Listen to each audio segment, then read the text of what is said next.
Okay, just gonna do a quick one. The last one was 33 minutes and 6 seconds. Okay, I don't know if I'm gonna upload that. It was pretty intense, so I'm just gonna do a new one. Today's Saturday, the 29th of April, 2023.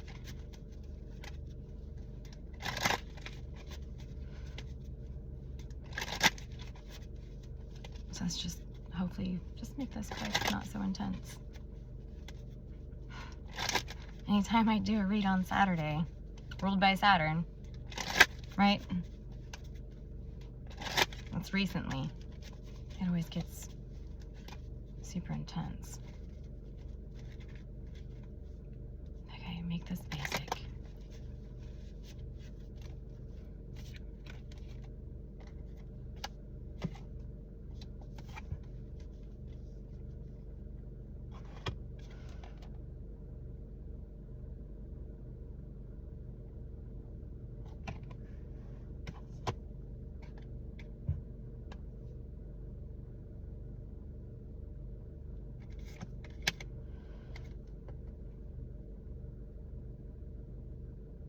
Those of you that feel as though that you're blocked right now when it comes to like creating a new, it's just because you started something probably most likely during Aries season versus Zodiac, this and that, and right now you feel as though like nothing's generating from it. No, it still is. It's just as long as you are disciplined and practical about the time that you put into it.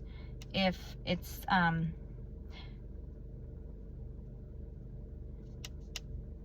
and it is sustaining. Okay, it's just you feel as though it's not going as fast as you would wish. Okay, we're in Taurus season. Okay, slow and steady wins the freaking like race. You know, you started at the right time. Okay, with good intents. Okay, now you're having to have some strength of practicality, time management. This is Saturn too, the keeper of time, like physical time. Okay, and if you, yeah, patience is in reverse and strength. If you don't have those two things, patience and strength, how the hell are you going to build something of substance? That's why it's saying that the sustain was in reverse. Like you can't sustain your own creation for your own like abundance. Okay, like you're not seeing the abundance right away. Well, what do you think? Rome was built over freaking night, and that wasn't even that successful. I mean, look where they went.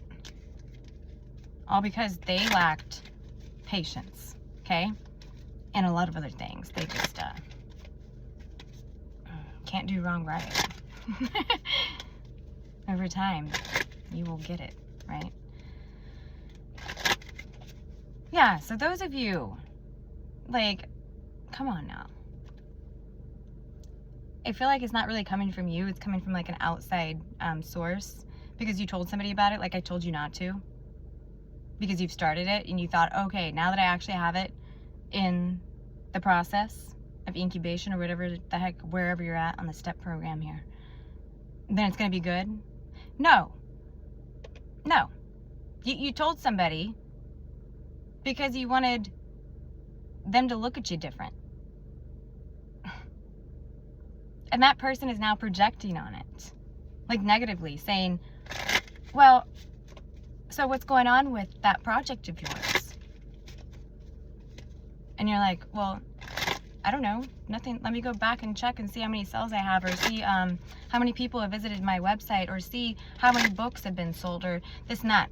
And so, like Tyler Tarot says all the time, but this is an old saying, a watched pot never boils.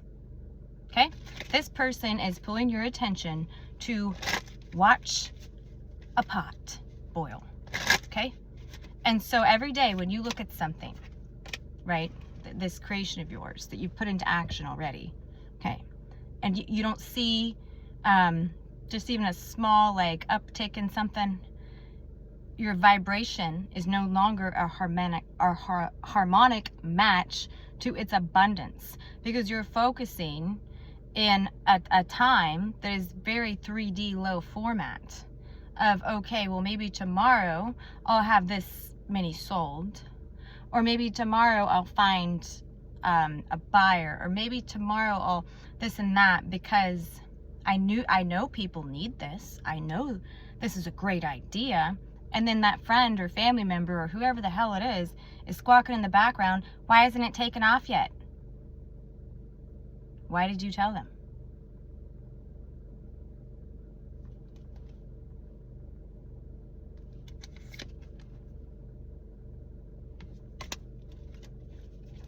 You weren't preserving your own manifestation, and you won't be able to preserve it if you continue to feed in to the squawking around you, asking you how it's doing. Okay?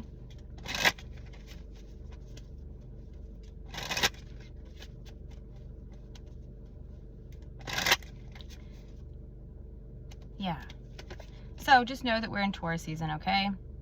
And it's the worst season to have to defend yourself on something that you've started. Because if you guys know, and it's my Jupiter placement, okay? If you guys know a true Taurus, a true blue Taurus, and a high vibration, they don't say that much when it comes to what they believe in and what they're doing when they're being asked to defend it. They don't feel as though they have to defend it, okay? It speaks for itself. It's something they feel they want to do in whatever way, regardless if it's traditional or not. But they do rule the Hierophant in tarot, which is everything traditional, step-based, with a value system. So when a Taurus does do something and commit to it, they don't let go of it because they thought it out. But they're very slow. So you start something in Aries season, which is initiation, first of the zodiac. Put yourself first, work on your baby. Don't tell anybody about it. Nobody needs to know what you're doing. As far as they know, you're the aloof idiot Aries that's out there frolicking, you know, in the mountains and this and that, and writing songs or whatever, or writing, okay? Doing your own thing. Taurus season is the practicality of it. And if you have other people who know what you're doing that are up your butt like nobody's business, because you're vibing so high during Aries season, which we've just switched out of. And now we're in Mercury retrograde on top of it, that started on the 21st. It'll end on the 14th of May. So you add the Mercury retrograde into it, which brings like an adversity in a negative way to your goals and stuff, because a lot of distractions of people coming back into your life that are not worth your time. But if you've been thinking of them in some sort of way or haven't learned a lesson from them, they will come back just for you to complete the lesson. And if you don't do it and you don't cut them off, or you don't see the lesson, because you don't always have to cut people off, okay? Cutting people off is actually stupid, because it'll get somebody just like them in another situation. Okay? Because you didn't learn the lesson of that person on how to communicate with somebody and set boundaries. Okay? People who come back in Mercury retrograde that are very negative for you, like, which I always say, your biggest haters, you know, are your biggest lovers in a way. Because they spend so much time and energy on you, right? So you can take that energy and transmute it into something really positive. And it also teaches you how to tell people about themselves, okay? Because you have full rights when somebody is doing that to you. You have full right to tell them about themselves. I don't know why I'm seeing somebody say, oh, I should have told so-and-so this, but I didn't. I hung up the phone and hit block. Okay, well, this Mercury retrograde, you're going to get that situation scenario. Maybe not with that person, maybe, but it's going to be somebody just like that. And you're going to be like, oh my God, this person reminds me of so-and-so. Ugh. But you're not going to go through the lesson, because you're not going to want to, like, see, you can't escape lessons. And you rather should be spending your Mercury retrograde on what I was saying. Unfinished business when it comes to your pence, those creative ideas, because it started on the cusp of Aries into Taurus, 21st. Okay? So that's initiation, creativity of a new idea, thought form. Aries rules the mind. Okay? Into practical 3D, which is Taurus. Taurus rules everything practical, 3D, physical. Okay? That is abundant. Okay? If you know a Taurus that is super not abundant, that doesn't have shit to their name, run. That person is probably soulless. Their only purpose in life is probably to take from others' abundance, because they're a really good bullshitter. They're probably the car salesman that sold you that car, and then 2 days later your transmission went out. That's that type of Taurus. They also thrive working in the stock market. Okay? Those type of Tauruses that answer the phone and they do your bidding and all this. Those type of Tauruses. Why do you think they have a bull in New York City next to the freaking trading? The bull is Taurus. Biggest fucking sharks you're gonna meet on land. Okay? Alright, I'm done.